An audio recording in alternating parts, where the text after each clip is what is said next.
People will do everything to get justice, so the special interest will easily be able to compromise judges. And the first aspect of society that special interest will compromise is the criminal justice system. The truth has to be said. The criminal justice system will be taken off because of special interest. So they are so quick to be friends with judges. In fact, special interest will manipulate the process as which judges are selected.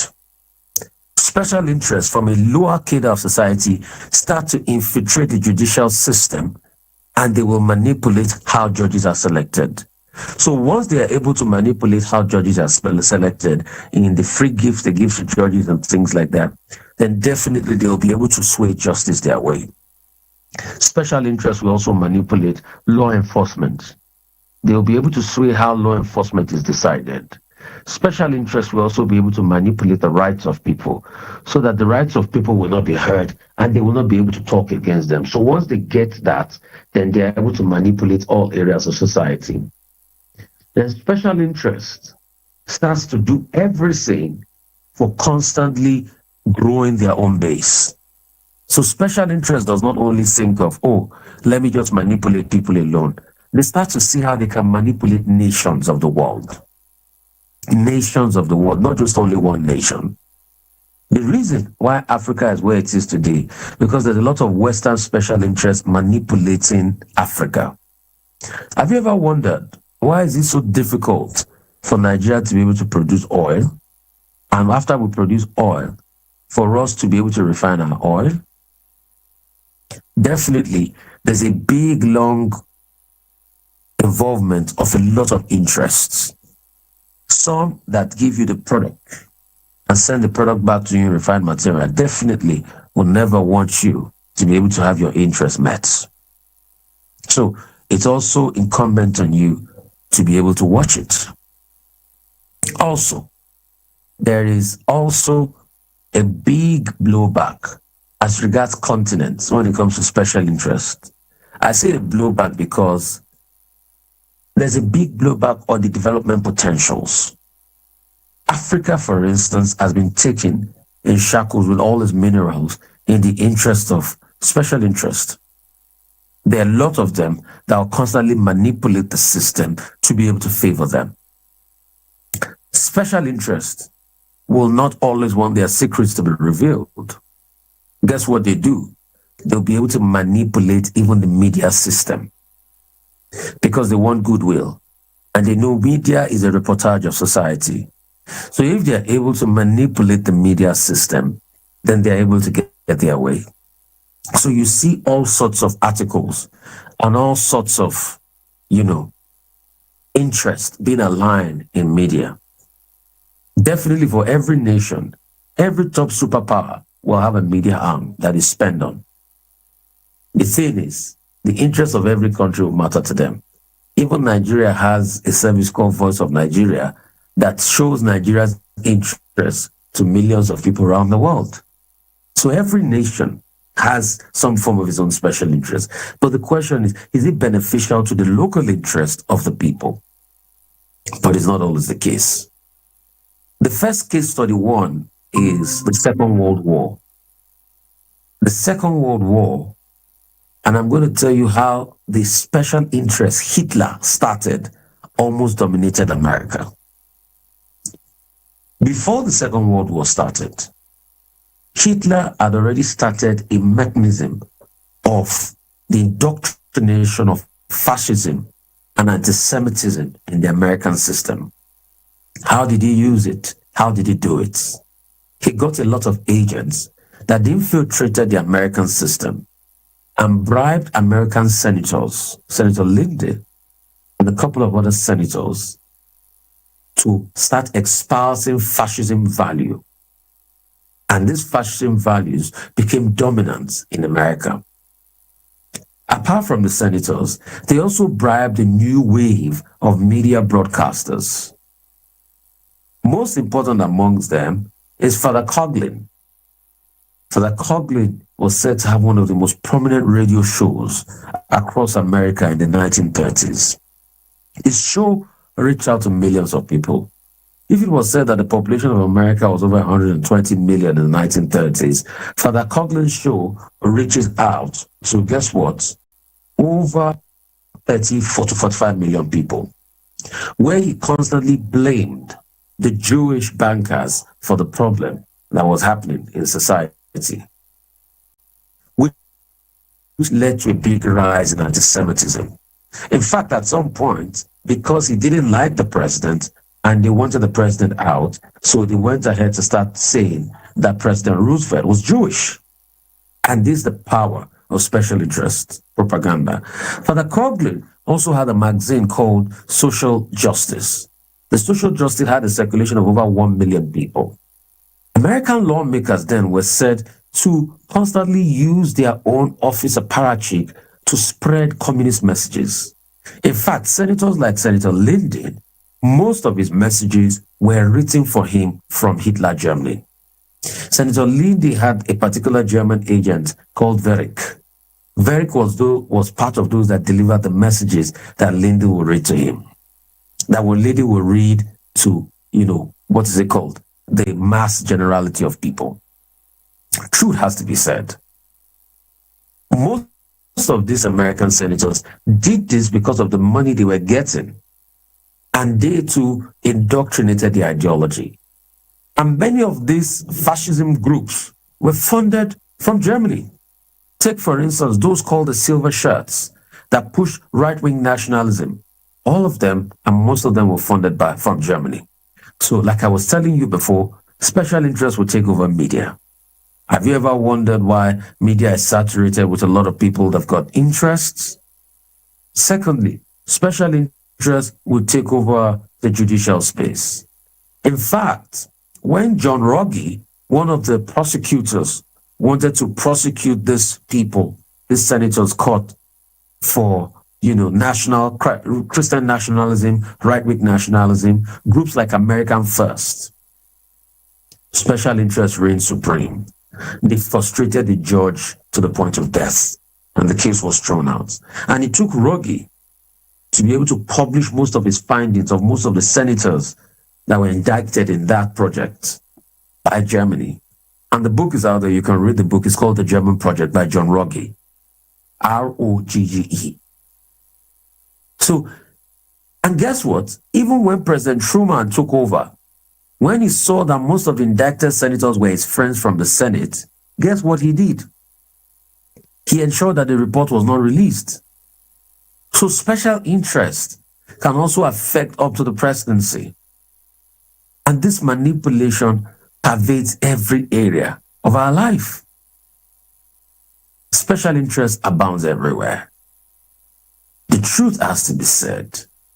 When special interest becomes deadly is when external special interest now collides with local greed. Another case study I'll take you to is the colonial days. Yes, the colonial masters came and they colonized us easily. But the question we should ask is, what about their accomplices? I was a case of special interest meeting up with local greed. There were many people, leaders of our people then, that couldn't stand tall and fight for our people. All they did was to try as much as possible to ensure that they too made money from the colonial masters. And how did they do it? They sold our people for cheap. They sold them for schnapps. They made money on most of the slaves that were taken out. It was not entirely force that was used. There were some people that were known to be proper slave merchants, and people benefited from the slave trade. Underline the word trade. Have you ever wondered why it was called the slave trade? Because people and special local greedy interests benefited from the foreigners. So it was a symbiotic relationship of them coming here to be able to take slaves and take them away, which is their own people. That's the power of special interest. It connives with local people. The very funny thing I'll announce to you is that that special interest that connives with local people is still here today. Have you ever wondered why Nigeria when we first hit oil in 1956 in Oloibiri, and we had our first refinery built in the 60s, all of a sudden it cannot refine its oil again. The question is, what's the big deal about refining oil? And why is it such a big deal? But the truth has to be said. It's such a big deal because there's also an element of special interests.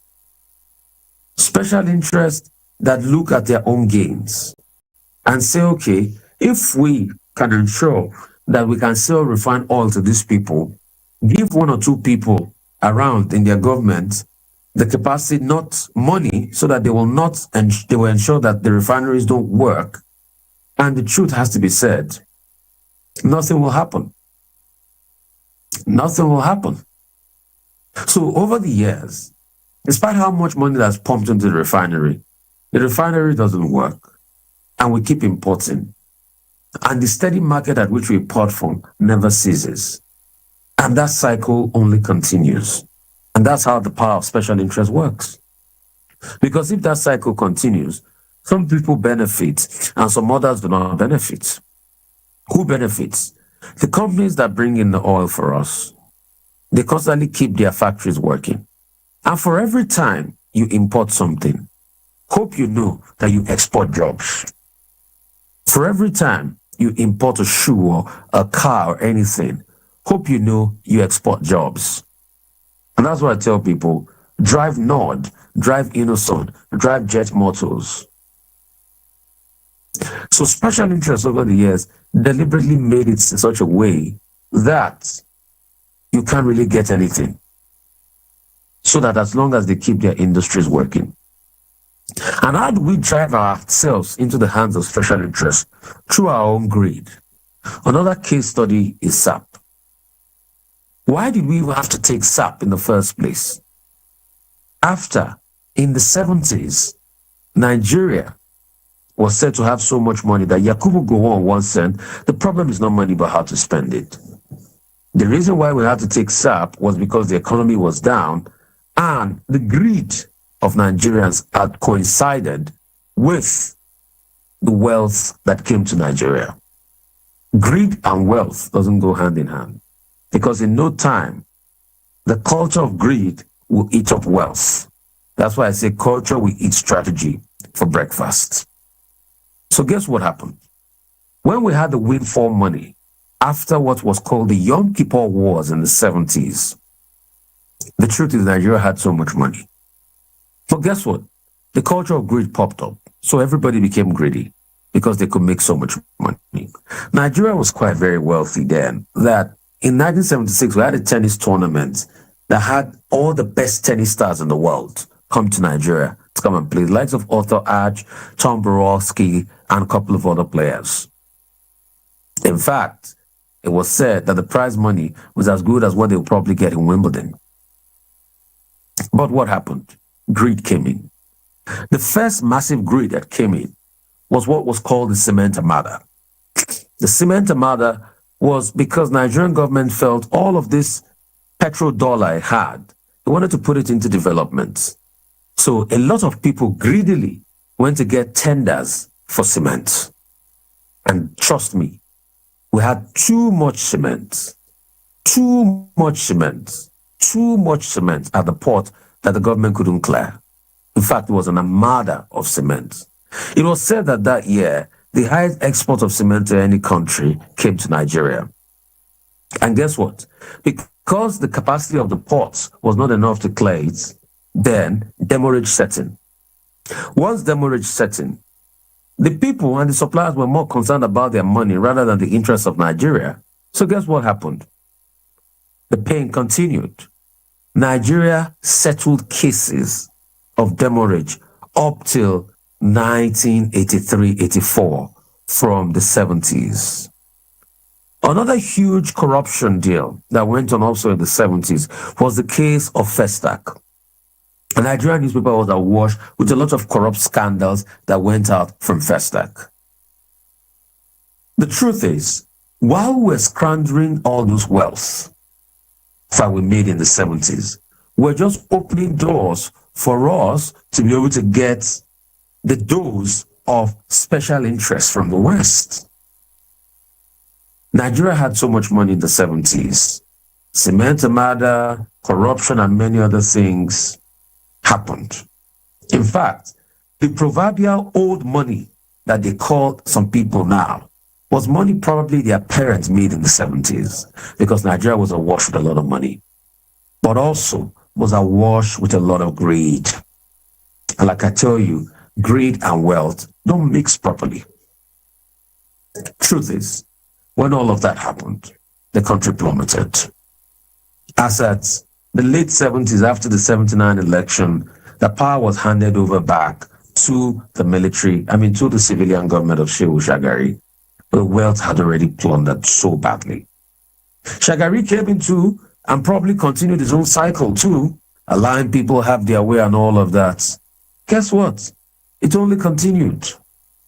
As at the early 80s, we had lost so much wealth that the first people we thought were the problems were the Ghanaians. So one day, I think Ali Baba, that was the Minister of Finance then, packed them up on the border and says, well, you know what, the Ghanaians must leave. And so they left. But after they left, we discovered that we had squandered our riches. And we squandered our riches so much. In no time, after re-election in 83, there was a coup that happened because there was economic instability. While all of that was happening, external special interest, the World Bank, came and said, oh, for us to give you this, we'll do something called the Special Structural Adjustment Program, SAP. We're going to adjust the structure of your economy and all of that. And once we adjust the structure of the economy and what goes on in your economy will take a good turn. If when we were making money, we had invested in agriculture in the 70s and we had invested in manufacturing, we would have been better. But guess what? We had so much money that we invested in importation. Nigerian import bill in the 70s rose so high. It was just all about importation. Our personal greed was so much, and when our personal greed was so much, what happened? We opened room for dastardly activity, and special interest dominated and became the order of the day. We were crazy. We were spending crazy. And because of that, when SAP came, it became a big problem. Nigeria, that in the 70s, it was said that if you go to some dustbin, you will see unfinished sardine. Probably people will just take one of the fish out of the 2 or 3 fish in the sardine can and drop it in the waste bin. Now became a nation that we had something in the 80s called Esenko. You know what Esenko means? Esenko, like they used to call it in the Yoruba area. Esenko meant essential commodities. When the prices of food went so high and everything was so bad, the government now had to buy some food and they were selling it at reduced prices. That's what we used to call Esenko. But Esenko never solved the problem. In fact, Esenko now became another avenue for greed, because people only gave the people that were close to them this Esenko. So you have to queue to be able to get this essential commodity to buy. After all the debates about structural adjustment program, we finally decided to bite the bullet of the external special interest. In 86, when Babangida had come in, after 2 governmental changes in coup, and Babangida's finally started something called SFEM, Second Tier Foreign Exchange Markets. What that meant was we devalued our currency. It used to be about 70, 80 kobo to $1 in the 70s into the early 80s. All of a sudden, it went to 3.22, and before 1990, 1991 or 1992, it had gone up to close to 10 to 11 naira to the dollar. And guess what? Since then, it never looked back. Today is 1,600, close to 40 years after. You can see how special interests, external interests, and greed destroys the prospect of a nation. And the funny thing is unabated today. It's still continuous. There are many forms of special interest. And there's always a cyclical cycle of special interest. Those that perpetrated the special interest in 1983, 84, most of them have probably died away today. A few of them exist, most of them are gone. Because generations have a cyclical cycle. So in the 1990s, you had a new bandwagon of special interest. Those are the people that are still pretty much on the scene 30 years after. They were probably in their 40s, 50s then. They're in their 70s today. That generation is dying away. But guess what? Another generation of special interest is also coming. But you see, as a citizen, what should be your priority? Your priority should be how the interest of all of those powers can work in your favor. And that's why I say citizen participation and understanding of the dynamics of the times matters a great deal. The Bible talks about the sons of Issachar. It says, and the sons of Issachar understood the times. So the truth has to be said. How can you understand the capacity of special interest that pervades the air in every area? How can you understand the true leader different from the one that has a lot of special interests? How can you understand the one that has capacity for growth and development and the one that has special interest? How can you understand the one that has a mind and a love for the people and the one that has special interests? So there are many factors that are concerned in special interest. The truth has to be said is, how would you effectively be able to weigh special interest? The number one way I would advise any citizen to be able to understand how special interest works is, number one, research anybody you want to vote for. Research anybody in the political class. Research and make your decisions for yourself. Secondly, we must be able to invest in media. And that's why most of this work I'm doing today in media via VOP, via Alafia, that's also going to be coming up, and via Refer Us Any platform, is not cheap. It costs money. It costs money. One day I'm going to take a picture of my setup here. For me to be able to bring you this quality program on radio, on Instagram, on Facebook, and on TikTok, and on Twitter at the same time, I have to service many of the devices. All right?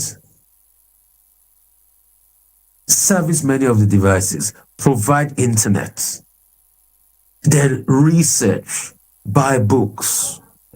You can go and check it. Some of the book I made a reference for this teaching today.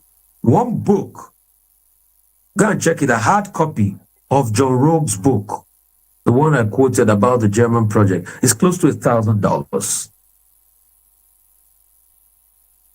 So for us to be able to cascade all of this, for you in all of this, it takes a lot of research.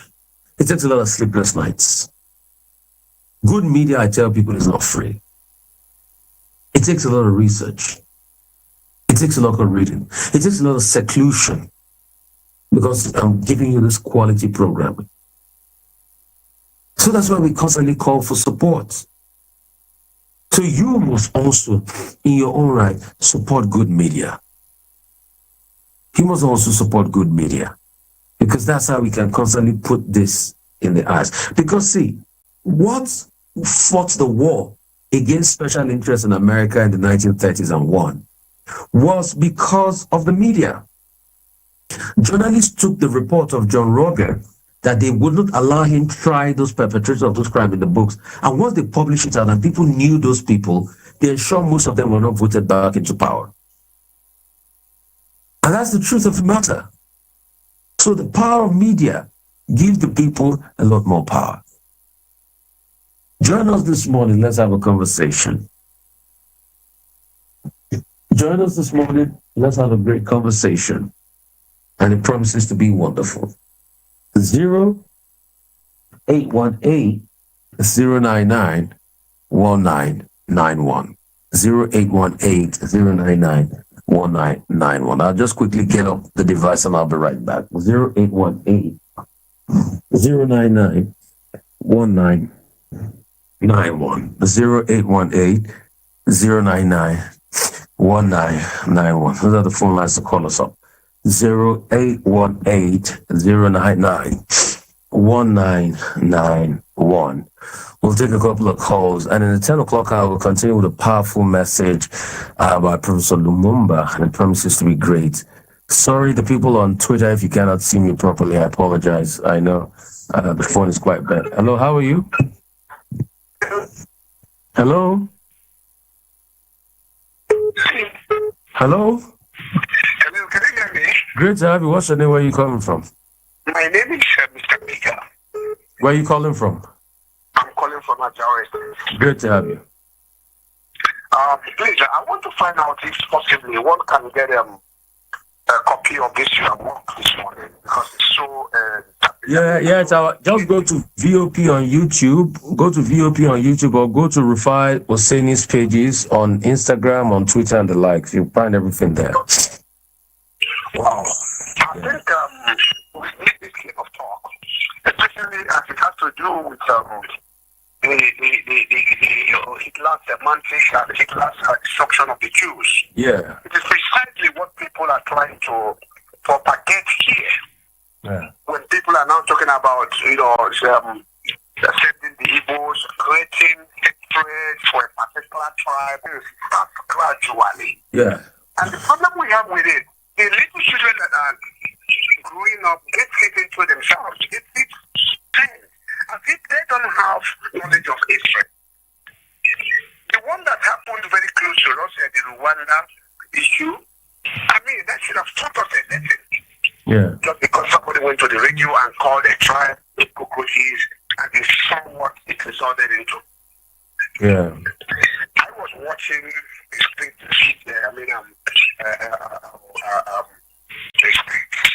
days ago, and I saw where the president, the wife of the president, was talking about how they should send people away, and actually kill their prophets. It's like this is not acceptable. Thank you so much. Thank you. Thank you so much for making your point. Really appreciate you. And that's it. And that's why I'm also preaching this. See, one other thing you should learn is you must expose people that are doing all sorts of things.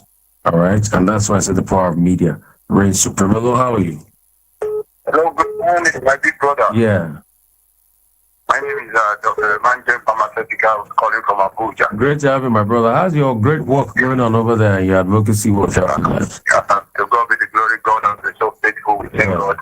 Thank you very much for this money and analysis. You have really given us the quest of enlightenment, because majority of Nigerians does not have this information.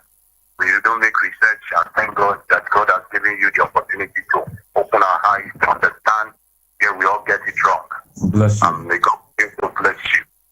Because yesterday when I on one platform like that, someone was criticizing you that you were supporting Joe Biden, that they should be Joe Biden 3.5 years, that Nigerian federal government, you always criticize. I attacked them seriously. A lot of people criticize the post that I posted that stuff on the platform. God at your back, we sacrifice people. Amen. People really love you. Majority people who understand the truth, they love you. And to God be the glory. Majority of us defend you on that commentary. Concerning your Biden, I'm going to continue to. It is well. It is well. Thank you so much. I mean, I know a lot of those people. I don't pay them any mind, because they are just twisting the facts.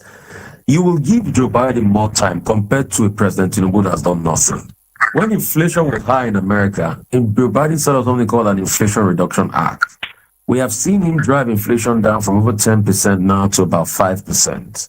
President Tinubu, in the space of 1 year, has increased inflation by over 11%. All right, you see action by Joe Biden as regards pulling down the situation. But here, they are not seeing anything. President Tinubu said he was going to cultivate 500,000 hectares of food. Today we still have over 40% food inflation. Unemployment numbers are increasing. So there's so much pain in the land. So you rather give somebody that has shown impact and has reduced the situation a chance more than somebody that has done nothing, and we keep rolling around in circles in the last 2 years. I mean, in the last over a year now, we keep rolling around in circles. Because, you see, President Tinubu floated the Naira, but today, we're going back to the defense of the Naira. The CBN is now auctioning money to banks, at certain threshold lower than the normal market prevailing threshold. And these were the people who were told not to float the currency then. So, all those people, they just take things in half and they don't understand context. At first, you can't even, when I say give the one chance, you can't even contend with an American economy that is close to 20 trillion to a Nigerian economy that is way less. In fact, do you know Nigeria's daily budget is less than the budget of Pennsylvania? Yes. So you can't compare, So when I say I'm on President Tinubu's neck, not give him a chance, I say don't give him a chance because I want him to do well, and he's not doing well. And I support him with my advice. What are the advice? Cut cost of governance. The people can't be suffering and are trying to buy new private jets. The people can be in penury and your lawmakers are feeling fat. The people can be having a hard time and you are just having a good time while people are suffering. A leader doesn't do that. Yes. So that's just it. And most importantly, I don't care for America like I care for my country. I don't care for America like I care for my country. My country is only what I got. I'm not American. I don't have an American passport. I can comment as an external. So those are the things we need to get in context. But one thing I've come to see with people is that they will add a lot of lies. They will never put context to the matter. So I don't listen to noise that is unfiltered without perspective and the truth. That's just it. I don't listen to noise. I don't react to it. I can just set the record straight. It's just noise. It's just noise. It's just noise. I stick to the facts. I stick to the truth. That's just it. And they say I'm not supporting Trump. Trump is a convicted felon. America First. The sermon I was given today, the name America First was a right-wing group in the 90s, was the name of a group in the 90s. Trump is pushing a right-wing Christian nationalism ideology, fascism ideology, because it benefits his own special interests. So a lot of people can't see through the facade of Trump. And because of their own leanings, because the evangelical Christian leanings, they think, it speaks for us and everything. See, there are many things I don't support. All right? But I can't condemn the people the chance to be able to do them. I'm not outrightly liberal. I'm a moderate in my thinking. All right? I don't support a lot of perfidy and all of that. But I can also deny the rights of people to be able to live their lives.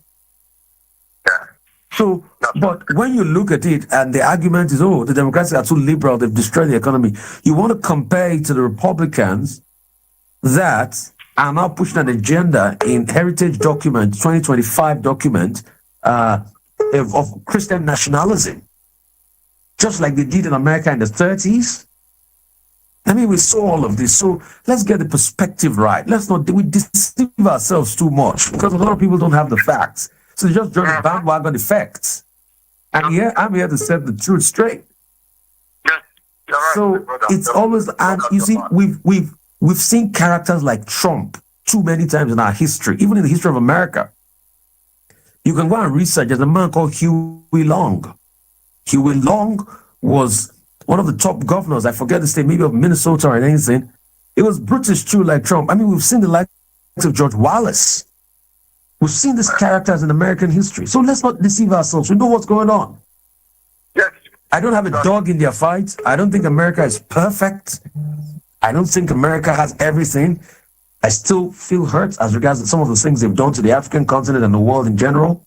But this is just a basic analysis. So that's just what I'm doing here. So we need to get facts right. My brother, thank you so much. Hello. Great to have you. My name is Larry. I'm calling from Stunted. Great to have you here.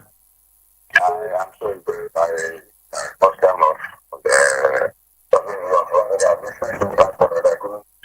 you're doing a great job. Thank you so much. I must commend you. You know, Nigerians and people are so blessed. We have people like here again. This country, so many of the this country will get better. Thank you so much, my brother. Listen to the analysis, yes, from the 90s, from the 70s and all that. Yeah, yesterday the fact. The truth remains that our current leaders have not learned anything from those mistakes. Just like the one who was telling us Nigeria, that money is not money, we have to spend it. Look at where you are life, at least he's seeing what we have. Oh, yeah. We squandered our riches. Yes, if he had invested well in those 70s, if he had done some good investment with those excess funds, I mean, Nigeria would have been one of the greatest in Africa right now. Yeah. That has been greatest because Nigeria really had money there. But unfortunately, and these same people are still making the same mistake. These present people who are very leaders. Unfortunately. Oh. Oh, hello. Hello. Hello, my name is. Please turn up the volume of your radio set. Where are you calling from? Oh, we lost that. All right. 0818-099-1991. 0818-099-1991. 0818-099-1991. Hello, how are you? Good morning, sir. Morning, bless you. What's your name? Where are you calling from? Good morning, sir. Bless you. What's your name? Where are you calling from? My name is Mr. Patrick, calling you from Pennsylvania. Great to have you. Talk to me, Mr. Patrick. I want to tell you, God will bless you and increase you more and more. Amen. I am highly shocked at the revelation coming from your end. You are labeled and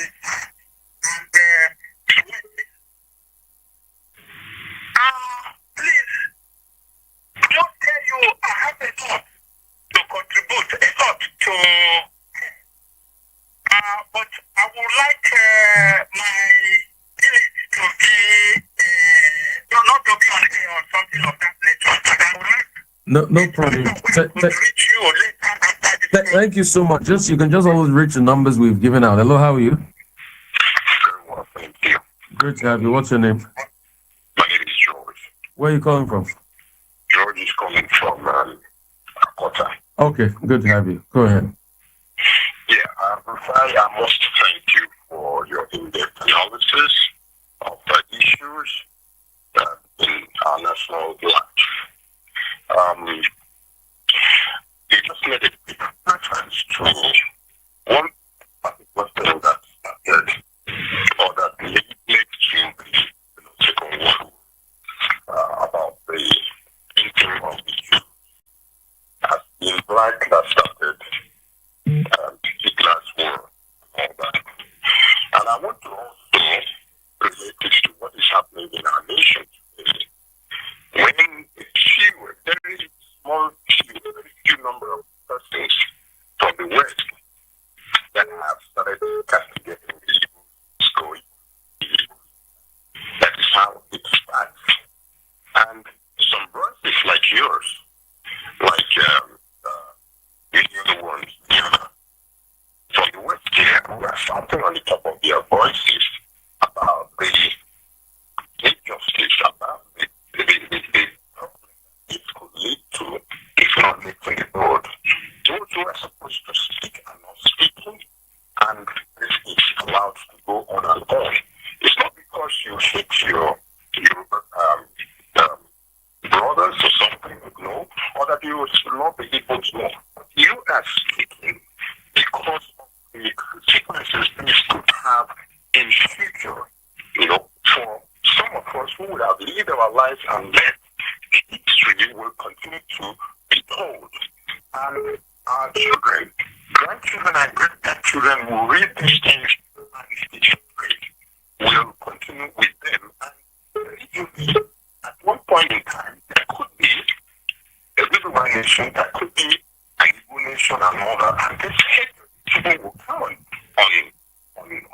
platform of authority, and there will be nations that are on entire drawn, and this will not all go well. And that's why we're speaking up about this thing, so that we can temper things down. And I appreciate you for your words. Thank you so much. I really appreciate you. Thank you so much. Hello, how are you? Hello, Rufai. Good morning. My name is Andy.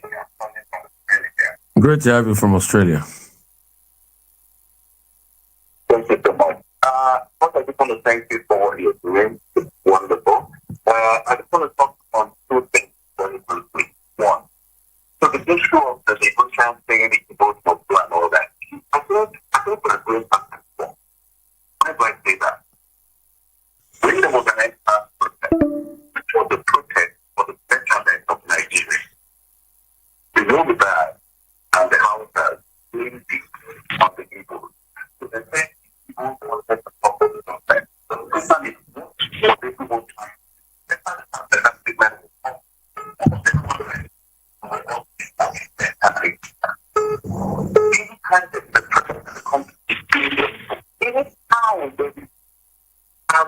I'm good. It's good of the country to play people. They are big to be and all that. They are big on for things. But people need to speak because only everything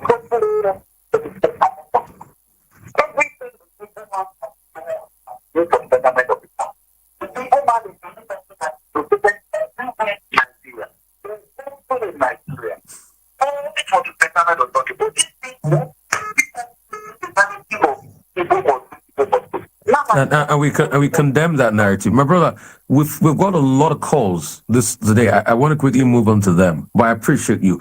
We condemn the narrative of any tribal bigotry and anything that a tribe must go. No, it would never work for us. It's a bad narrative, and we condemn it. Thank you. I appreciate you. Hello, how are you? I will find good morning. Great to have you. What's your name? Yeah. You are an expert, and I've always liked your analysis. My name is John. I'm calling from Nigerian state. Good to have you. Now, you spoke about the interests by the establishment and all the shenanigans. Oh, that's cool. I like that. You just delivered a professional delivery. Now, I want to ask, we didn't know media in the 70s and 80s when things were working well in Nigeria? Or was it that they cried themselves hawks and nobody decided to listen? So backlined along ethnic and religious lines. These guys have taken so much and they've polarized the vast majority of Nigerians. And that's why I know you're crying. I'm like you. I love Nigeria. I love Japan. I have nowhere to go. I'm city. I cannot go to America now and start a new life. It's my country. There are so many degree and I have an MSc. But if I tell you the kind of job I do, because these guys have so much shared this wealth, and some of us don't have it. For instance, Rufai, politicians have done that. Spend 1 million naira. That's 1 million. Instead, 1 billion will take you 84 years to finish it. Meanwhile, these guys are not running for millions anymore. They are calling for trillions. They have come out and they give us nothing. So, should we continue to suffer so that greed will abound? No. Certainly not. No. So that's why. You're already doing your thing. Yeah. But you are just like a lone wolf crying in the wilderness. There has to be an alternative. There has to be a way out. Because the people that are holding us to the jugular and holding us hostage, they are not providers. You can't say all of them.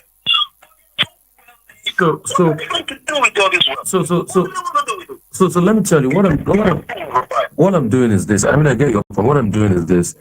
You need to be able to put the information out there. Then it's incumbent on the people to be able to make their decisions. But what are the things that happen in the decision-making process here? Poverty, which is a deliberate act, because when people are deliberately made poor, they can't think right. So how can people remove that shackle of poverty from their head and do right? And this last election showed a lot of things.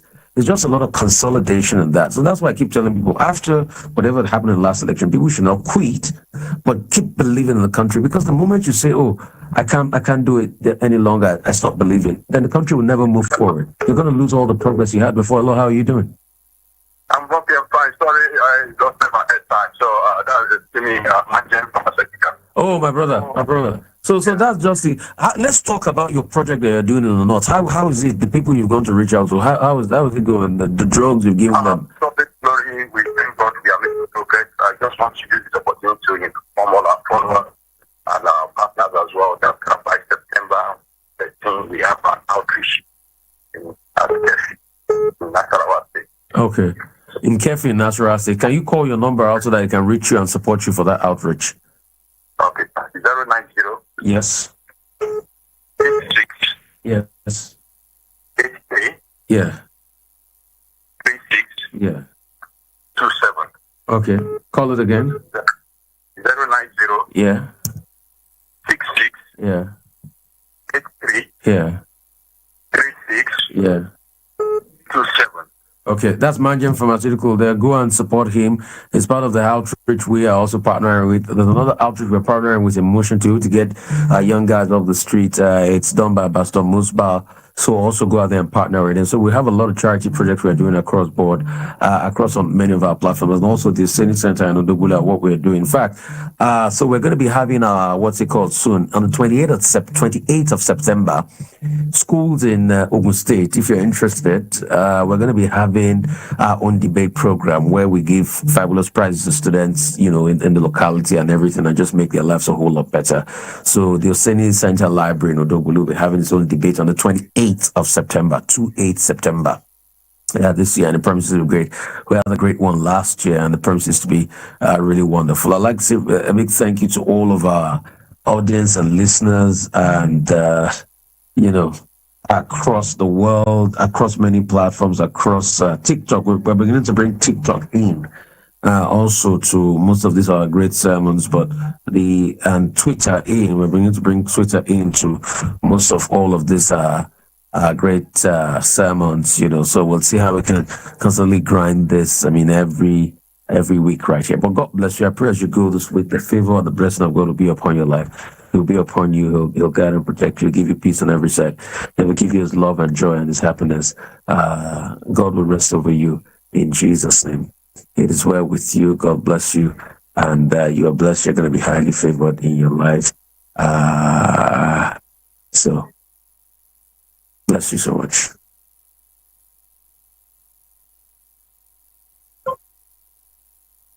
To introduce today's keynote guest speaker, Dr. Akinwumi A. Adesina, President of the African Development Bank Group.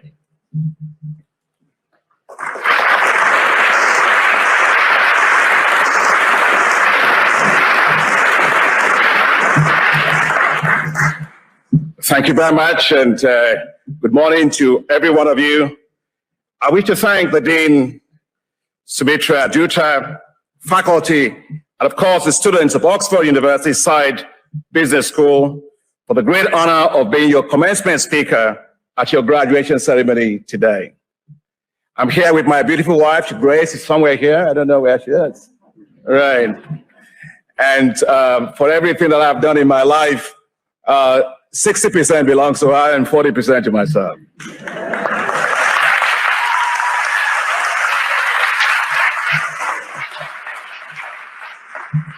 When your invitation was conveyed to me, Dean, by Ms. Aruma Oteg, former Vice President of the African Development Bank and also former Vice President and CFO and the Treasurer for the World Bank Group, a faculty member here, and a close friend of myself and Grace, I did not hesitate. And I need to be frank with you about why I didn't hesitate. Because I was actually admitted to do my PhD here in Oxford way back. And I decided to go to the United States. Oh, just think about that. And the reason I did it was because I had a professor, and I was quite interested. My field was in mathematical economics. And he said, look, as a guy who is a world-renowned mathematical economist at Purdue University, You had first class honors, right? But let's see how you do under him. So I went quickly to the library. I looked at the United States Information Service and found Purdue University, and I applied there and I went there. And of course, when I finished and I had a outstanding PhD thesis award from a university, I went back to Nigeria to see the professor and say, see, we did well, right? So that was the only reason I didn't come here. So, but I told the dean today, I'm back. The last time that I visited the business school here was in 2016, when I spoke at that time to some of your students here at the Archbishop Desmond Tutu. They were Archbishop Desmond Tutu fellows. So in between my admiration for the school and Aruma, you had me cornered. I'm absolutely delighted to be here. What a joyous day it is for you, all the MBA class of 2023. You have worked so hard. You've overcome numerous challenges, and you have succeeded. You also have made your families, colleagues, friends, and lecturers who are here to celebrate you equally proud of your accomplishments. Congratulations.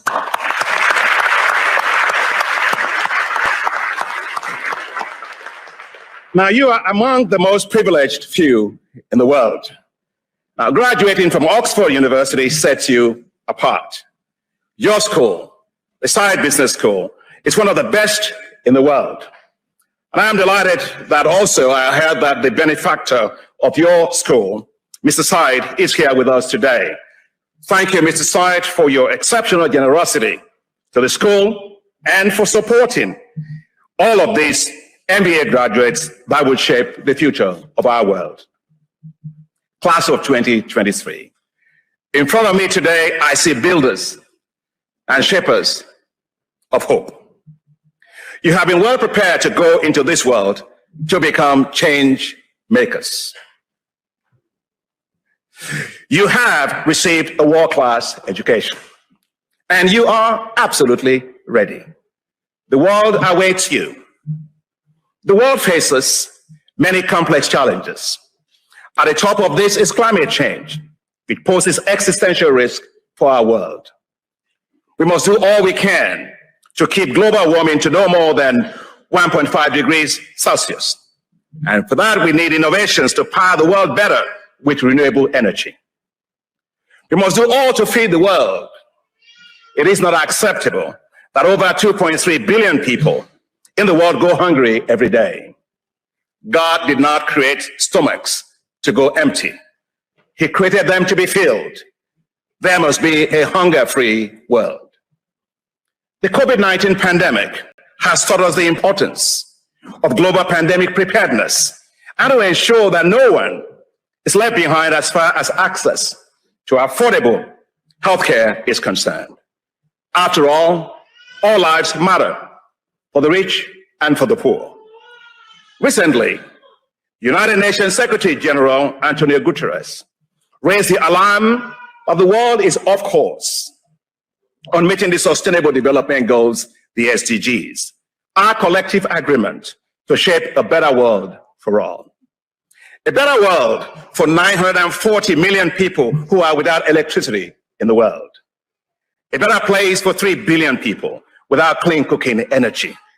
Majority of those are women, and of which millions and their children die every day from inhaling smoke while trying to cook just decent meals for themselves and their families. A better world for 2 billion people without access to clean water, and 4.4 billion people without sanitation. A better world for 1.7 billion people without access to basic finance, credit, savings, payments, or insurance. A better world for the 244 million children that are out of school, including 129 million girls. Many of them have dreams just like you all. They would have liked to be here today, even in the future. However, they cannot achieve their dreams, and neither can our world achieve our collective dream of a more just and equitable world unless we prioritize financing for developing countries to accelerate development. The global financial architecture is failing development in the world today as it faces multiple challenges. The global financial architecture needs to be modified to tackle these global challenges more effectively and to accelerate the achievement of the Sustainable Development Goals. The global pension funds and institutional investors, which many of you will go on to work for, will have $144.5 trillion of assets under management. As you do, I have a plea. I encourage you as leaders to ensure that these vast resources are directed towards the collective good. We must ensure equal opportunities for all, regardless of one's economic, social, and racial backgrounds. We must create a level playing field for a more just, fair, and equitable world. More than ever, the world needs change makers.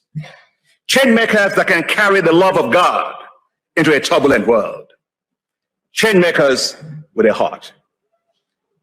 You cannot shrivel. You must blossom. You cannot be hidden. You must stand out. Learn to commit yourself to working hard and making a difference. Regardless of where you find yourself, live a purposeful life. Inspire others. Support others. Pour yourselves into helping others to unleash their potential. Live for others. Do not live for yourselves. Then you will have fully made the only wealth that counts, the wealth of creating hope for others. Now, do not get me wrong, we need wealth. We just have to make sure we are not creating wealth at the expense of our common existence. We need a more just and a more equal world, one where the riches and the wealth of the few do not undermine the potential and possibilities of the majority. As MBA graduates, you have been provided with the tools you need to help generate more wealth and to manage corporations and economies around the world better. Put those skills and tools to work to make our world a better place for all. Whether as entrepreneurs, financial analysts, or asset managers, or leaders in the public sector, you are destined for success by the virtue of your first-rate education that you have received right here at Oxford Side Business School. Today, you joined over 1,000 graduates from here who have gone on to set up successful business ventures around the world. Bring into the workplace a mindset to work for others, not just for yourselves. A selfless mindset. A dedication to justice, equity, and fairness. A determination to promote transparency, inclusion, honesty, and integrity. A determination not to be sucked in by the slimy allure of insatiable corporate greed that has wreaked havoc on the lives of billions through creative accounting, misrepresentation of the valuation of companies, or the selling of securities that lead to insecurities. It is often said that history repeats itself because people do not learn lessons from the past. Now, as many of you go into the world of global finance, please let me remind you that history matters. Let me remind you that reckless lending, weak underwriting of mortgage-backed securities of the subprime, poor regulations, unbridled risk-taking, and the selling of risky financial derivatives to unsuspecting investors helped pull the world economy down and led to the depression, the Great Depression, that we had in 2008. The global financial contagion effects swept like wildfire across Europe and Asia, especially as global output and trade declined, commodity prices fell, countries faced liquidity crisis, tens of millions around the world lost their jobs, and poverty levels rose as social programs were reduced. The insatiable greed of a few for wealth triggered a financial contagion that caused immeasurable lifelong consequences for many around the world. The recent Silicon Valley Bank collapse is yet another case in point. SVP Bank assets had grown from $72 billion in 2019 to $220 billion by 2022. Tech companies have stacked up deposits in the bank, rising from $62 billion to $198 billion. Alas, SVP's business model quickly unraveled as interest rates rose and the value of his bond portfolio plummeted. Deposits thus ran to make a run on the bank. HSBC had to buy SVP for £1, securing the deposit of the clients. But for this, once again, we will have seen the businesses and livelihoods of millions of people in jeopardy. There is no doubt that the withering down of financial regulations that prevent unbridled speculative activities led to 2008 global financial crisis. The tightening and toughening of regulatory environment put back the guardrails. But those guardrails are now being gradually removed. This may portend well for quick wealth creation for just a few, but could trigger greater risk-taking and financial speculation again, all oiled by greed. I read a really screaming headline recently that said, greed is good. Oh, really? I do not think so. Greed is the spark that leads to financial forest fires that blaze unchecked until all in its path is consumed. There is a need for greater regulation to protect the lives and livelihoods of millions of people from predatory practices of speculators. But more than ever, there is a need for strong ethical and governance standards in financial institutions and corporations. The drive for high risk-adjusted returns should not lead to moral hazards, but put at risk the lives and livelihoods of people. It is not just about growth or competitiveness. It should be about security and stability. You've got your MBA. Congratulations again.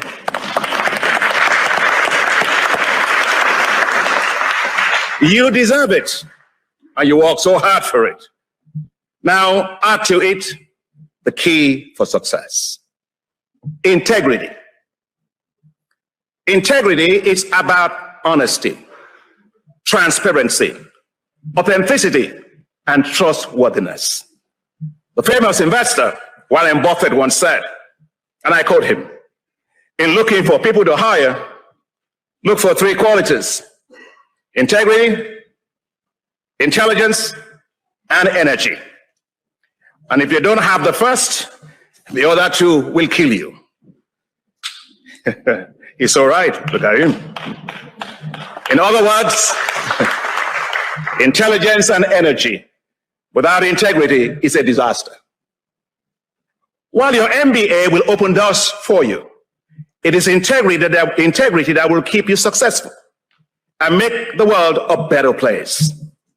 Integrity is a currency you will spend throughout life. Do not squander it. Lose your integrity, and all you will have left is nothing but emptiness. There is a litany of business executives who have been derailed by greed and succumbed to unethical behavior, financial gimmicks, creative accounting, and fraud. There is no alternative truth, ladies and gentlemen. Truth is truth. As you go into the business world, stay within the rules and regulations. You all look great in your suits, and I love this place because you all wear bow ties, and I'm a bow tie guy, so I'm at home. But keep it that way.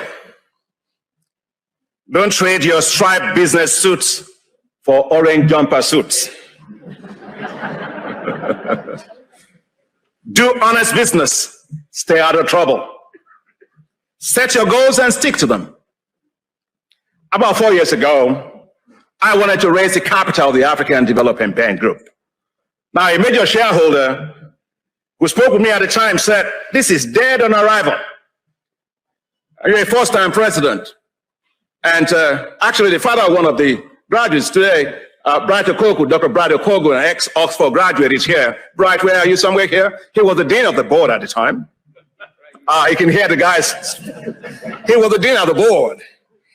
And they said, "You are a first-time president. No first-time president in the history of the bank since 1964 has dared to do anything like that." Subsequently, a barrage of others expressed similar sentiments. I was undeterred. My team and I were convinced that we were on the right path. We persevered. 2 years afterwards, the shareholders of the African Development Bank unanimously approved the increase in the capital of the bank from $93 billion to $208 billion.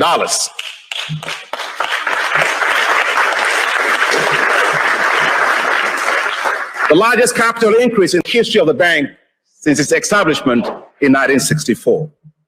And we achieved even more because of that. Last year, the African Development Bank was ranked as the best multilateral development finance institution in the world.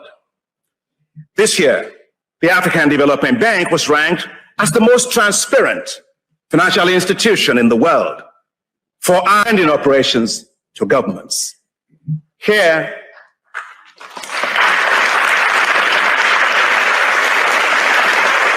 thank you. Here is a lesson. Never doubt yourself. If you do not believe in yourself, no one will believe in you. Your worth is not based on what people think or say about you or your ideas. It is the value you place on yourself and your ideas. Those who succeed do not check the pulse of public opinion to see how they are doing every day. They set goals, drive to achieve them, and remain tenacious when others doubt them. To succeed, build alliances and partnerships. Do not try to be successful alone. Be successful together with others. An African proverb says, if you want to go fast, go alone. If you want to go far, go together. An African tree you may all be familiar with is called the baobab tree. Its trunks are huge, and under it are elders in our villages who will gather and tell stories or hold meetings.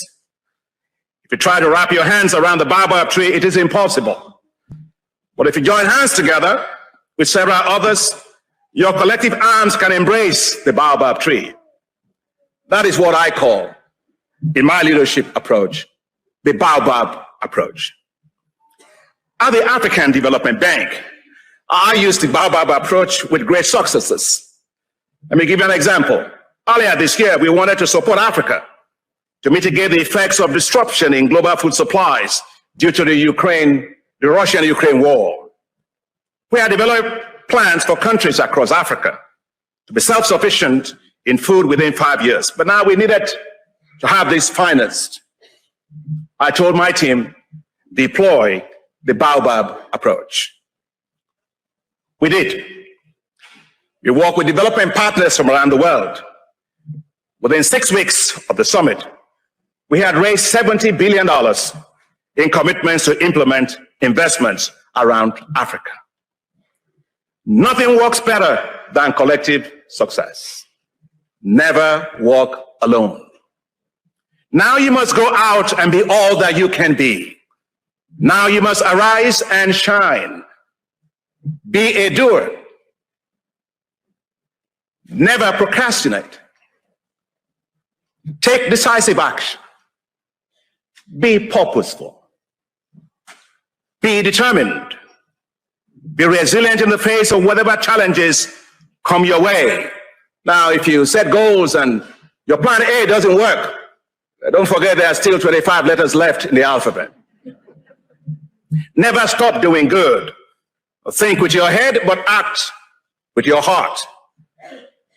The most powerful instrument you will find in your hand is the power of your pen. when you reach positions of leadership, use that pen to positively change the destinies of people in your office, in your neighborhood, in your city, in your nation, and in the world.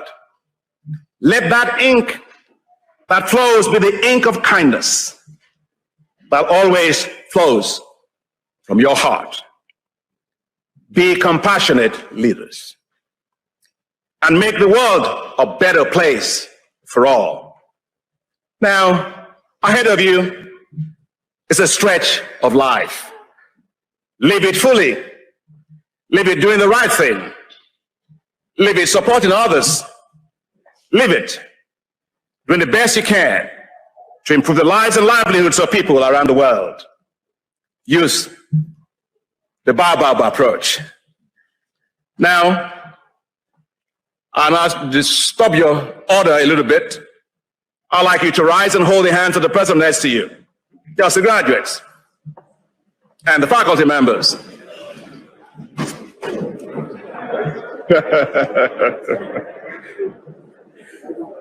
Yeah, you just hold the hand of the person next to you, right? Okay, we're ready. Now repeat after me. Baobab approach. Baobab approach. Together, we will succeed. Oh yeah, you will. Sit down.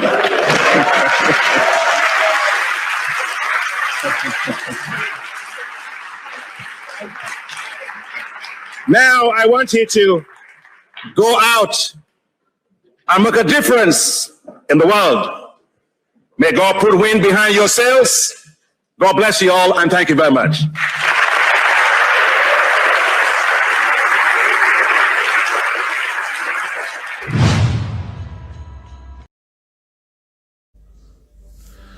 Hi everybody, welcome and thanks so much for joining me.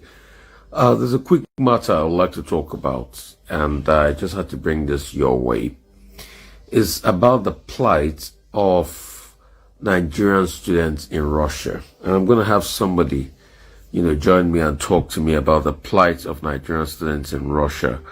Those that the money has been cut into half, and all of that has transpired and that has happened. And I must have to say that this is where we need to just reach out to them and help as much as we can, to be able to ameliorate the challenges they are facing. So, we'd like them, to join us up. Once they join us up, we'll be able to have the conversation, because I just called on them now. I said, let me do this before I have a need to run along. So request to join so that we can take it up from there and we can see what they're doing. So let me just ring them up and ask them to join. I request to join so that I know their Twitter handle and we get the conversation going on. So just a minute, please. Hopefully we'll get them. Please, what's your Twitter handle? Have you requested to join? Yeah, always been trying as well. So we are trying to get them on board as well. Okay, how quickly can you do that? Because I've started the live and I need to run to a meeting. If I don't do it now, I'll not have the time again. Can you give me like 2 minutes? 2 minutes, yeah, 3 minutes. I'll give you a minute. Can you join first while you try to connect with the other person to join, please? Okay, sir. So can you do that now? Yeah, what? Instagram handle is, I think, send it to you, the link. So what's your, so have you requested to join? So that I know, a lot of people are requesting to join, so I know who are those requesting to join. GD, let me send you a handle and also. So I think it's best you request to join now because so that I do this quickly. I have a lot to do today, please, huh? Okay, sir. Good. So please try to join me. I've started the live already. So I'm just calling, because somebody actually sent their contact to me to reach out to me and see how I can help. Hello? Yeah? Just people, I don't know when they're responding. Just give me a request now. Have you requested? Not yet. What's your handle?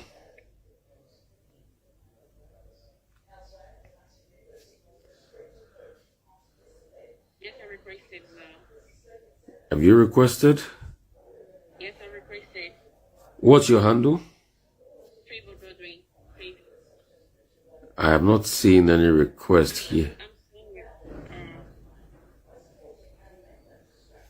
Have you seen me? Yes, I'm seeing you. I'm seeing you.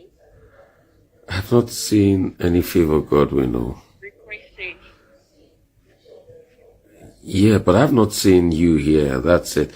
Can you do a thumbs up with your Twitter handle? Can you do just a thumbs up? Can you say, Mr. Rufai, I'm here? Okay. So, My Instagram. I mean, sorry, I keep saying Twitter. Pardon me. Instagram, please.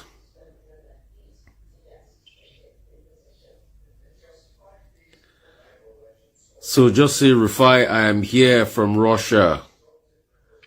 So I can pick you up.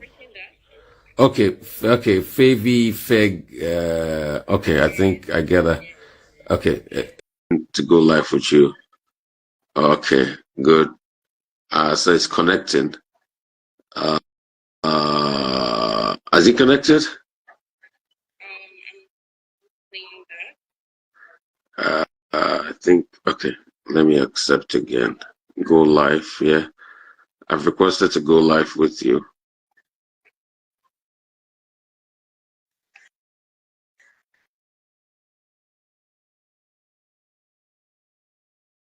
So, oh God, I don't know what's happening. I don't know what's happening. I've requested to go live with you a couple of times. It's just, I don't know, it's not accepting, or I don't know. So I have requested to go live with you on the third time. It's not accepting. I don't know what's going on. So you are Edet Favor Godwin, right? Yes. It said you couldn't join. I don't know what's happening. Okay, you know what? While I try to sort this out, let me end the call first. They're saying that let me end the call with you so that you can get more internet bandwidth and try to reconnect with you. All right, take it easy. Let me end the call first.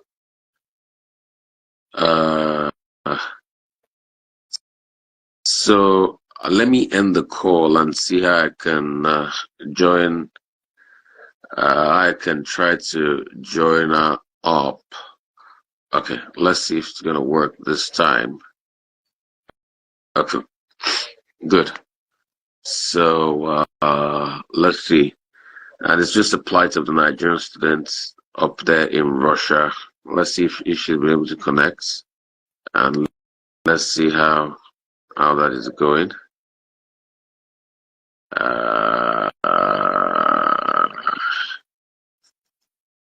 I've tried again. I don't know what's going on. I don't know what's going on. Goodness, man, I have a very long day today. Has she joined? Has Favor joined? So maybe she should try joining me again. Favor, if you're on this live, please try joining me again. Try joining me again, please. I beg you.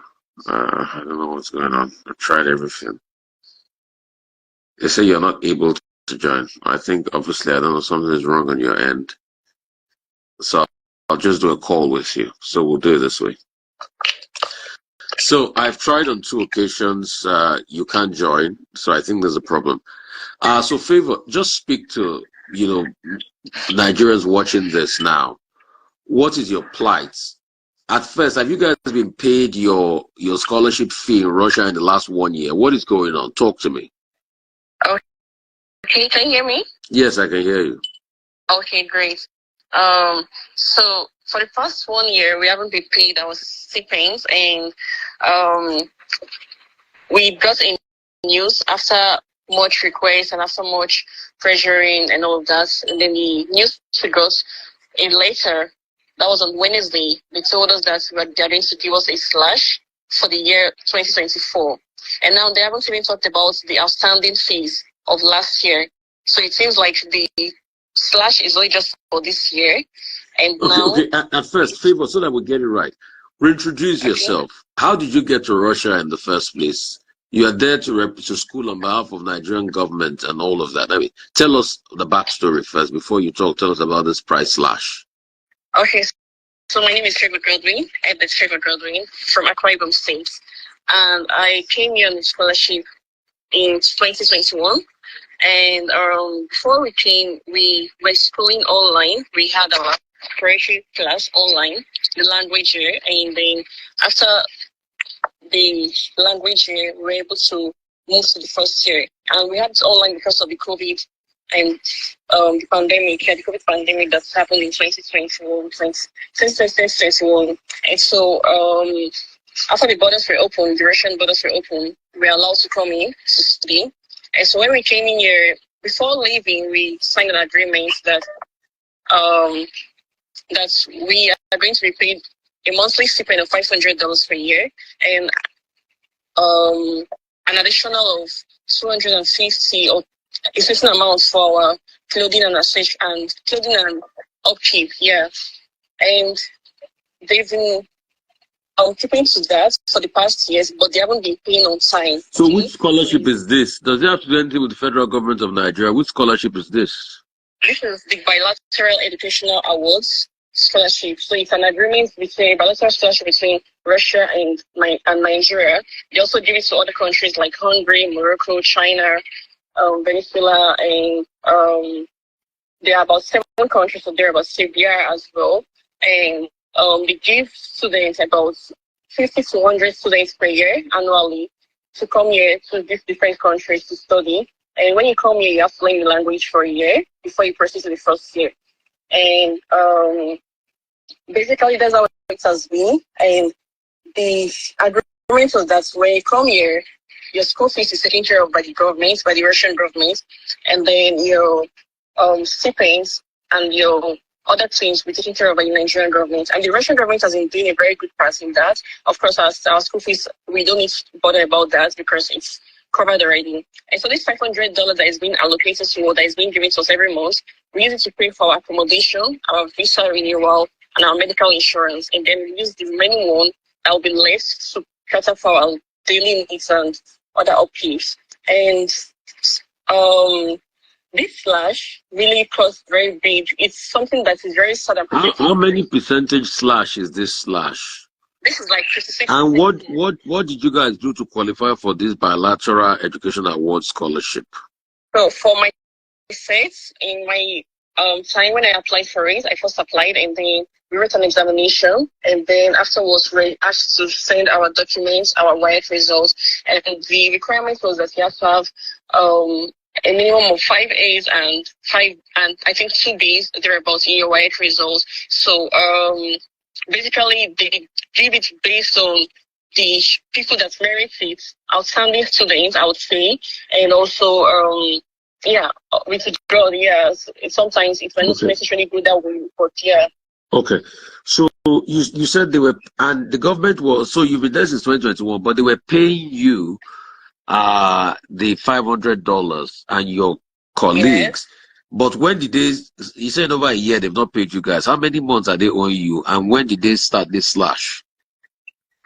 Okay, so they've been owing us since last year, July. That's approximately 13 months, a year plus 13 to 14 months, yeah. And they started a slash. They just sent the message to us on Wednesday, if I'm not mistaken, right? That they're going to give us, we're going to have a slash of 56%. They're going to be giving us $220, not $500 anymore. So initially it was $500, and now they want to give us $220. That's like half of the money, which is literally nothing, because in some schools that's just their fees for accommodation, medical insurance, and visa insurance. And then at the end of the day, they'll have little or nothing to cater for their extra needs. And then for the preparatory class, the language year students, they are unofficially a student in Russia because they are just learning the language. They haven't yet moved to the first year. So for them, some of them have to move to different cities because this language here, it depends on where you are being sent to. You can live in a different city, in a different school than your main school. Do you understand? So now, when it comes to this period of time, they need to move to their main school where they will start their first year, the second year, and the third year, and they continue to graduate. And all this requires a lot of money for them. And also, it's going to put them, it's putting us in a very tight situation because we haven't been paid for the past 1 year. We've been barely surviving. And then all of a sudden we receive this information that they are going to give us a slash. It doesn't just make any sense because where was that agreement taken? Who was the one that's, how did they just take up a decision without the students being involved and all of that? And after owing us for a year, we've been waiting patiently, trying to ask them when are they going to pay our stipends? And then the next thing we are hearing, we are getting a slash. And then I don't know whether they expect us to just accept it that way or to just relax and not say anything about it. Yeah. Okay. So the program is designed for scholars, right? The Russian government pays your tuition, Nigerian government pays your support fee. Then you come back to add to the development of Nigeria. Because a lot of people on this live, that's why it's hurting me that they wanted to ask questions. So I want you to indicate if you want to ask more questions from Favor here. Another question I'd like to ask you. So they are still owing you the 13 months now, and now they're going to slash. How have you people been coping in this 13 months that they're owing you? How have you been coping? So we haven't been. Oh well, some people have been working. Me personally, I run a fashion business, and it's what has been sustaining me for the past period of time. Yeah. Let's help you promote. What do you do in your fashion business? Let's promote it now. Oh, yeah. Okay, so my brand is an Afrocentric fashion brand that specializes in the use of African fabrics to create unique clothing and accessories, ranging from women's clothes to men's clothes to earrings, necklaces, and the rest of things. And we basically make use of African fabrics to create these pieces, right? And we cater for both the Africans and the Russians. And we've been able to participate in certain events, which has given us some publicity and also help to boost the brand. Yeah. Okay. And our Instagram name is Favorite Couture. So I've titled it. Favorite Couture. Okay, that's at Favorite Couture. Okay, so you can patronize. So that's the business angle. So it's because of, so it's your business that you've been used to send yourself in school in the last, about a month, about 13 months that they've not paid you and all of that. So okay. So some of them too have been doing other menial jobs like washing plates and the likes, right? Yeah, some people have been working and doing some other things and all of that. Yeah. Okay. So somebody's saying no, boss. No, we are not working. No. I think also churches too. Like just few students that can manage to work because it's not so easy to work and to do school here in Russia. So some people can't work. Okay, not everybody. I think some other people that are your also fellow students are also joining. Somebody's also saying, hello, please accept the request. Student Association here too in Algeria, and let's tag the minister in charge. Okay, we'll see how all of that, pans out and works out. Faith. So you have a lot of your people too that want to join up on this on this platform.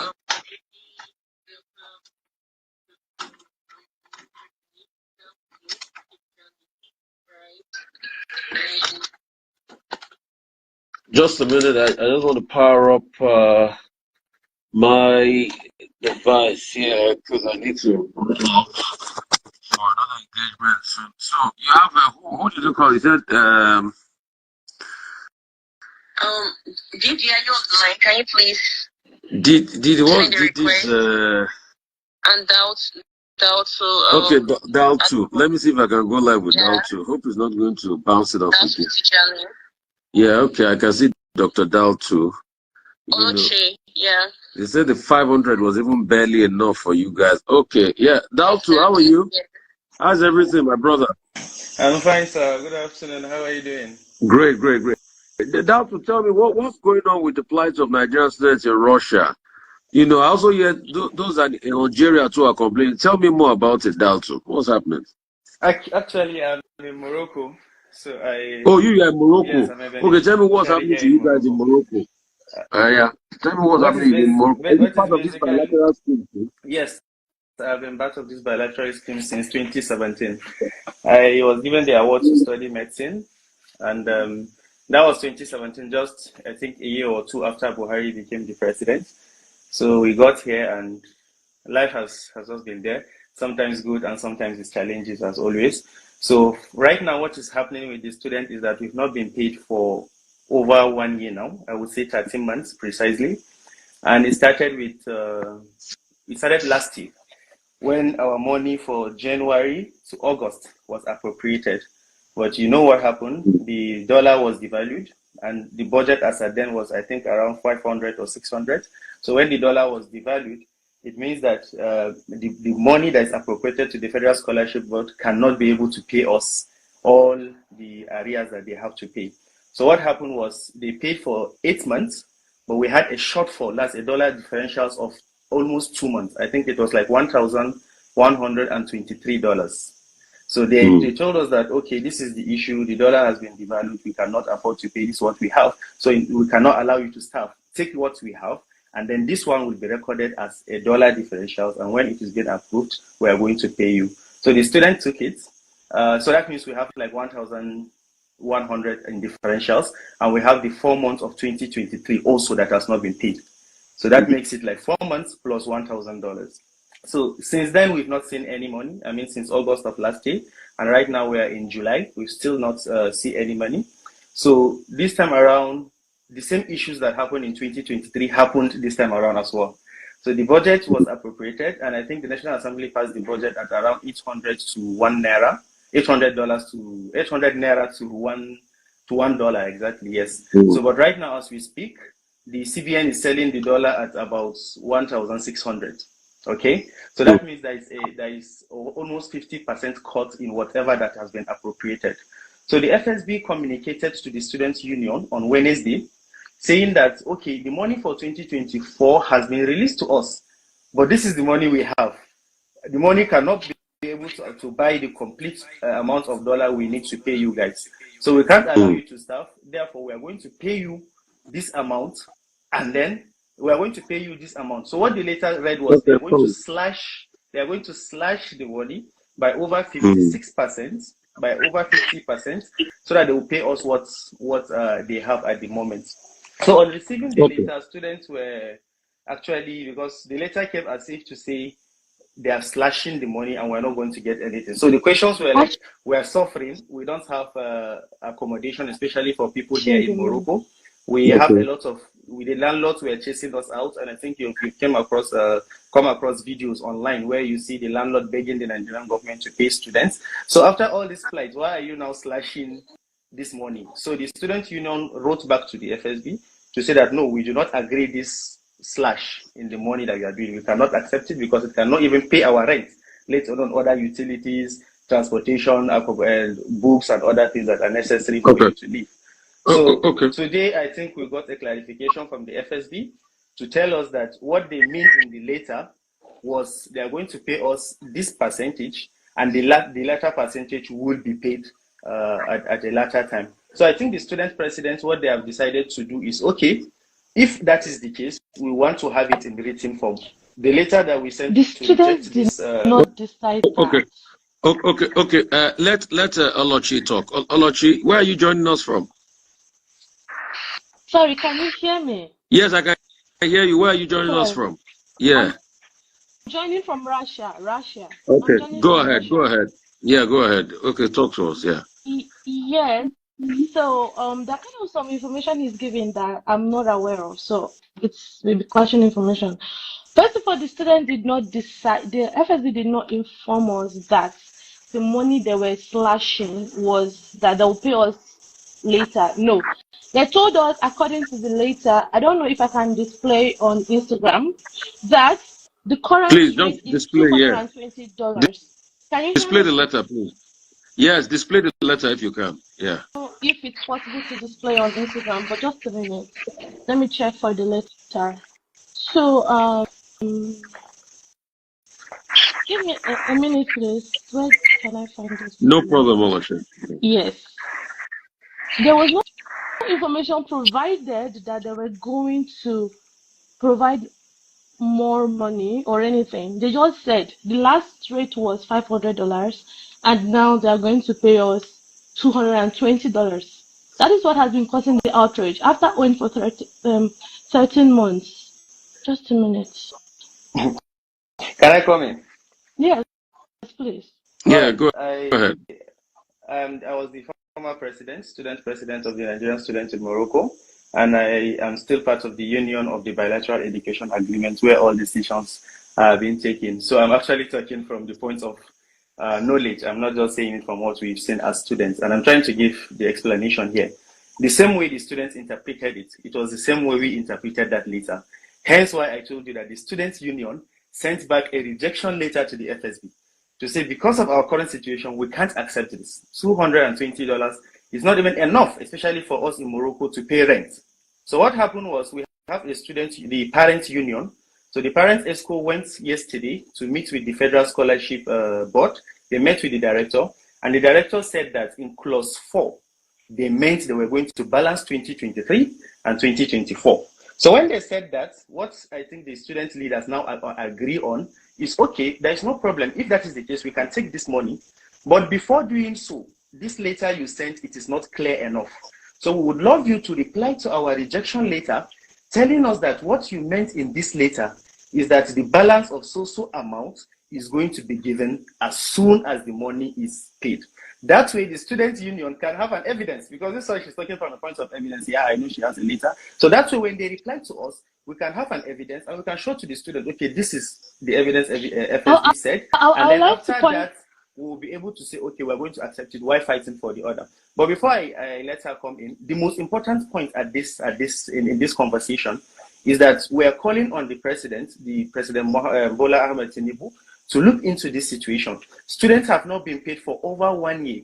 Here in Morocco, we're owing landlords. We've been looking for rent to pay for. We've been looking for debt to pay for houses. Our parents are indebted. They have gone to the extent of taking loans because their salary cannot be afford to buy enough dollars to send to students abroad. So we've taken all those, and all those things we are taking it with the intention that when the federal government pay this money, it should be enough for us to offset this debt that we have. So we're calling on him to look into this plight. Students are really, here in Morocco, except in Africa, we don't have part-time jobs. So students are barely struggling to survive, and people are trying to hold on to themselves. The young girls can start thinking of prostitution. The young guys can start thinking of drugs. So we cannot afford all these things. It's going to dent the image of Nigeria Thank you so much, Dan. So we're calling on him to please look into that. And then a supplementary budget was sent. So this is the question we will really need the FSB to answer. Okay, if this money is going to be paid, as you said, okay, a supplementary budget was set. Were we captured on the budget? Is it going to be appropriated now and paid to us? So I'm only appealing to him to speed this process so that the money will be paid to students and will be able to alleviate the suffering. Thank you so much. Onocha, your reaction to all of this? Yes, so I'm completely baffled because we are FSB students and coming together to say FSB said they would pay us $220 as half payment and offset it later is completely, I'm believing it. If we believe it, we are fooling ourselves because there was a case. 2020, there was this set of students that came to Russia. They had COVID issues. Their money was released. FSB told them that because they were not in Russia or outside, sorry, not just Russia, the different countries, they would give them 300,000 naira for what do you call it, for airtime and all, and release their money later on. These children came to Russia. FSB gave them only 300 naira, released nothing, and they have a shortfall of I don't know how much, and even threatened the kids when the kids wanted to speak up. So the federal government coming on to tell us right now, after they say that we are not happy, there's outrage, that they are going to give us the remaining balance later is completely foolish, because I just displayed the letter. The letter said that the balance, the money before was 500, it is now 220. What is stopping the federal government from sending what they have as 500 without sending it as 220? Him is talking from a position of someone that has probably been communicating with parents who are pro-FSB and other leaders who also are pro-FSB. I'm talking from the point of view of an average student who is not even aware of the manipulation that is going on. Okay, so 220. Okay, so let's do this, guys. One thing I can assure you is I will give my platform for us to do follow-ups and ensure this is sorted out. I will want you guys, if Dalito has said they were going to pay XYZ, can we also agree to meet maybe sometime next week to see a follow-up on what has happened so that we keep amplifying this? And I'm also going to relay this, across many media outlets as much as possible. Why I decided to step in when I was sent the message was because I care for a lot of our Nigerian students, and I want you guys to know that you're not alone. So if you say, oh, there are some people that might be pro-FSB and everything, can we touch base on this next week again, if any development has happened? And I can assure you that we'll constantly keep putting this on the front burner. And Dalito too, can you also touch base with us?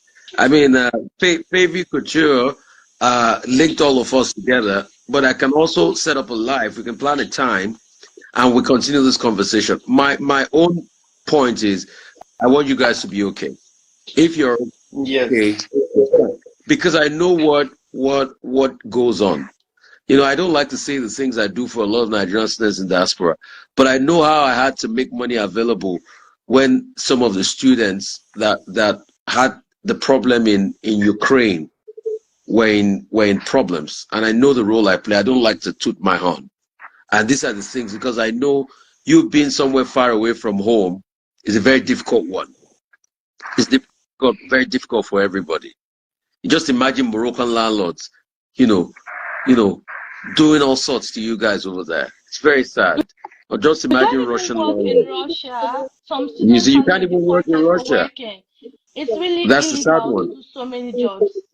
That's the sad one. So, guys, I can. Everything. Sorry for interrupting. I can imagine. It's so painful. Yeah. So Dalito, can we all meet next week again and touch base and see if anything has happened? But I definitely know on this live, a lot of people in authority or people that know people in authority are definitely watching, and they've heard all your arguments today. All right? Can we all work on this? Can I give this clarification? Because she made mention of pro-FSB and the rest of the thing. Probably she may refer to other people, but as far as the students are concerned, the cry is different. All I was giving is a question you asked, so I wanted to give you the clarification from the side of the government as well as from the side of the students, which you now both have it, and I know you know where to hit the government has several acts on. So actually, at this point, I think what we want, like I said, is for the money to just be released once and for all, and the students should be paid. That is all we are clamoring for. So whatever explanation they are giving, basically it is their own working and then administrative process. All the students want at this point. When is this money going to be paid? That is the question. Okay, say what you want. It's not just say what you want to do. By the way, the director of the FSB implied that if you do not collect the 220, you should get out. So right now they are saying they are trying to, there was no information, no nothing, no communication. They just dropped a memo and said if you don't collect it, rest. So what he's saying is quite annoying because it's making it look like they have better plans for us, made us aware and we are still fighting. No, they did not. No. Okay, so Dalito, when did the FSB said they were going to pay this money? Exactly. in the letter they sent, that was what I was giving you explanation. When the letter came on, all of us rejected it. Even the student union, we sent back a rejection letter that we are not accepting it. So they came to say that in clause 4 of the letter, where they wrote that the balance of 2023 and the balance of 2024 will be paid when the money is made available. That was their statement. So when will this money, exactly, when will this money be made available? That is now the point I'm making. But I understand her frustration, actually. That's not the point I'm making. We've been waiting for 13 good months. Even if it's a pregnant woman, she should have given birth to a baby of 3-4 months by now. We've been talking about there is a slash, there is a what do you call it? A shortfall, the dollar rate is high. We've been talking about that for over 13 good months. And as a nation, we still cannot correct this anomaly when we know the problem is from the dollar, and we still cannot solve it. So the solutions we are proposing for them in the future, because this dollar devaluation has come to stay, and we cannot be having these fights every year. So what we are saying is that the government should either peg our own money in dollars, since they know they're paying us in dollar, where we would have no complaint with naira has gone up or dollar has gone up, just pay it to us in dollars straight away. Or if you are not going to do that, then once the budget is passed, send our money without any of these issues. So when are they going to pay? It is when we can't even see. So the best thing for us right now is to hang on a minute. Do you guys know probably if they have put your money in the supplementary budget? Because there's a supplementary budget of 6.3 trillion that's been mooted to the national. Do you know if they put that money in there, or you don't know? I made as well. What we want right now is that there is a supplementary budget of 6.6 trillion, and you are coming to say that you have a shortfall. What have you done about it? Is it captured in the supplementary budget? Is it passed? When will the money be released? All those things is not even, the information are not out. All they're telling us is that we have this do not communicate with students. All they just drop they have this amount of money, and we are going to send it, and then we'll complete the rest. So the completion of the rest for 2023 has not been completed up to date. 2024, we are going into the same issue. Okay. So, guys, we'll have the same issues. So all we're appealing is they should have a total amount of money that they need to offset the areas of students. And we're appealing to the president that you should look into that particular amount and release it so that these students will be paid, and then they'll be able to live their a better life outside. Paid how much? Please, doctor, paid how much?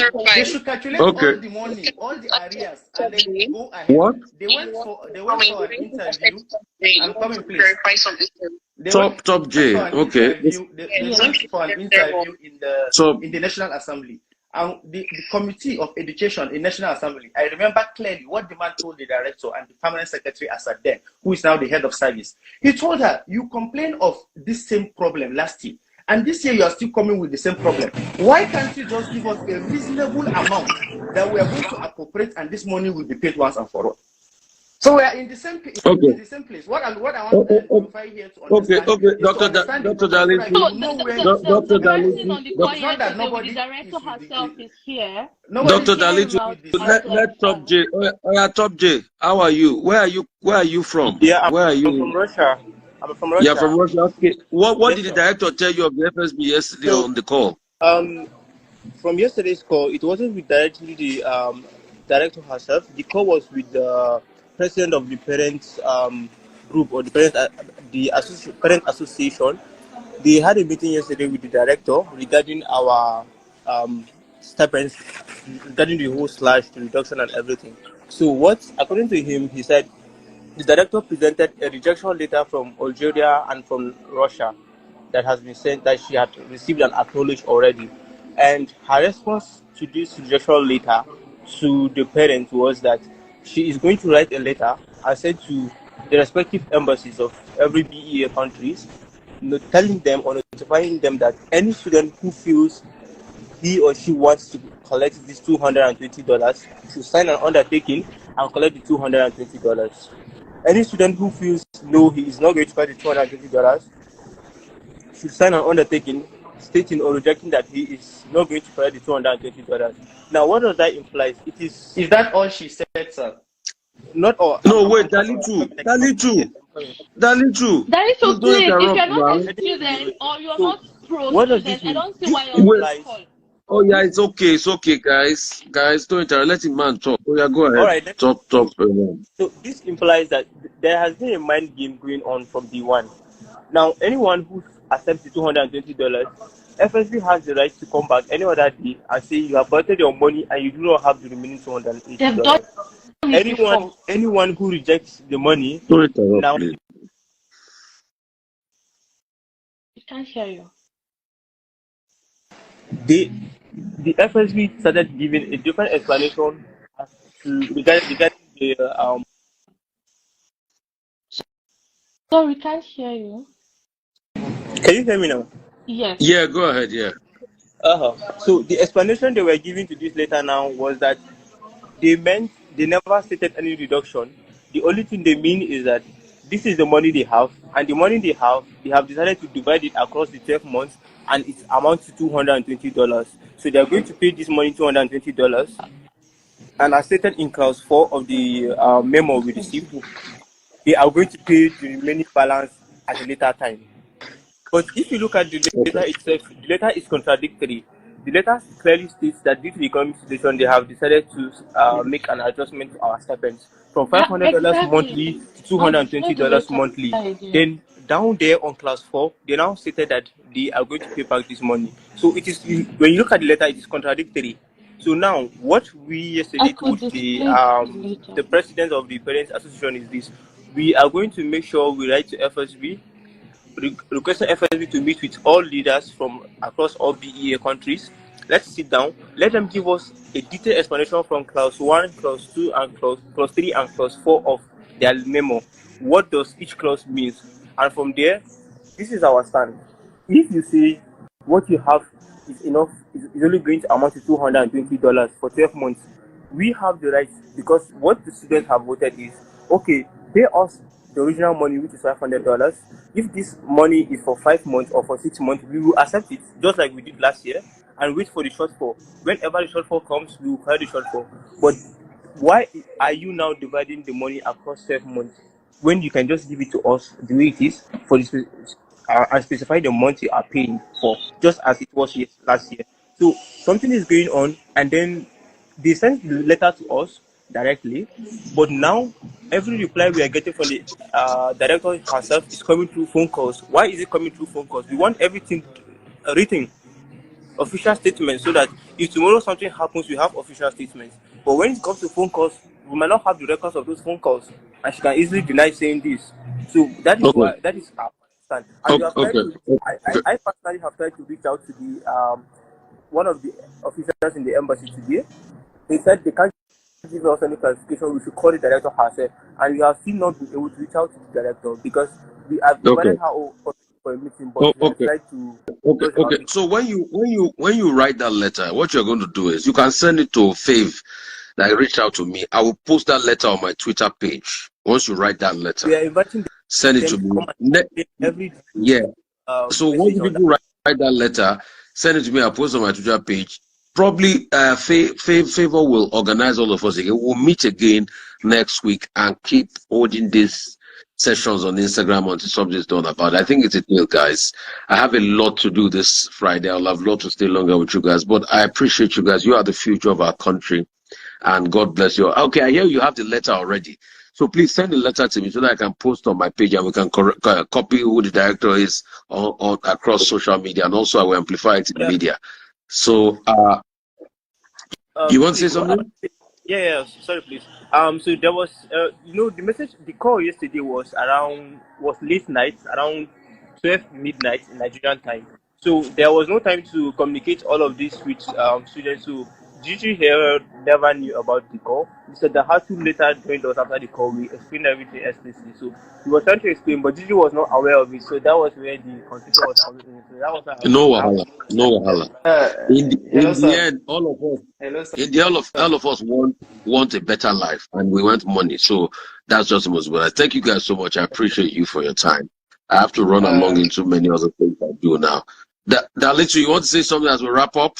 Yes, sir. I have your contact. This letter is talking about has been written already. We've had meeting twice, day before yesterday and yesterday. We've sent them a letter individually, and the union also have a letter which we have sent to them already. All I'm trying to say is that we want to give you the detailed information, because we all agree that we don't know when they're going to pay. But when you have a detailed information of what is happening and what they are saying, I believe it will guide you, it will help you on how to help us. So I want to just say this to clarify that particular statement. And whatever we are saying, we as leaders, we are trying to give the exact situation. That was why I asked him when he said, director said, come and sign and go. I asked him, is that all? That you said no. But that's not what she said. She said, if you want to take this money, come and sign it and tell us you will take the 220. When the remaining balance comes, we will balance you. But if you don't want to take it, sign it that you don't want to take it. The money should remain in the embassy. When the balance comes, then they pay you everything because you cannot send it back to the coffers of the government. So that's just the point I want to make. We are going to give. Okay. I have your number. I'll send you every information, every letter that is necessary. Great. All that we've done so far, and I believe we'll keep in touch till this matter is solved, inshallah. Thank you so much for your effort, and we really appreciate it on behalf of all the students. Mr. Rufai, can I say something, please? Just to clarify something. In addition to what... Okay, let Favor say so because it's connecting via my phone, yes. Yeah, Favor, yeah, you're saying. I would want to say I object to that because this is kind of tricky in a way, because in our sense 2021, the same thing they also told us that the money is going to be given to us, and then like when it's for us to go and all of that, and then at the end of the day, we haven't paid that money. So it just kind of shade in a way. They will tell us to sign it now, and then later on they'll tell us they didn't say anything, or they will deny it. They didn't say it. So do you understand? We are not going to rest. That's why Mr. Rufai is here to help us. We are not going to rest on it. I'm only saying what they say. We are not going to rest on it. That was my sense also. The same thing happened in my sense. Okay. Guys, so we'll follow up this way. I get all your points. We'll follow up this way. Federal government will try to make themselves look better and avoid scandal, just to lie for anything. They've done it before. And it's unfortunate that the leaders are following them. Okay, it's fine. You guys, please, united you stand, divided you fall. Next time when we come, I must see a sense of unity amongst you guys. You cannot win without being united. Enough said. All right? So after this call, you guys will still have to talk, iron out your differences. When we come to the world again, we must see a sense of unity, and so that we'll be able to get all of this done with. And so that when you guys graduate and you get your degrees, you come back to Nigeria and develop this great country, because this is our country and we need to make it work. Thank you. God bless you. Thank you. Thank you very much, Rufai. I really appreciate you. Thank you. Thank you.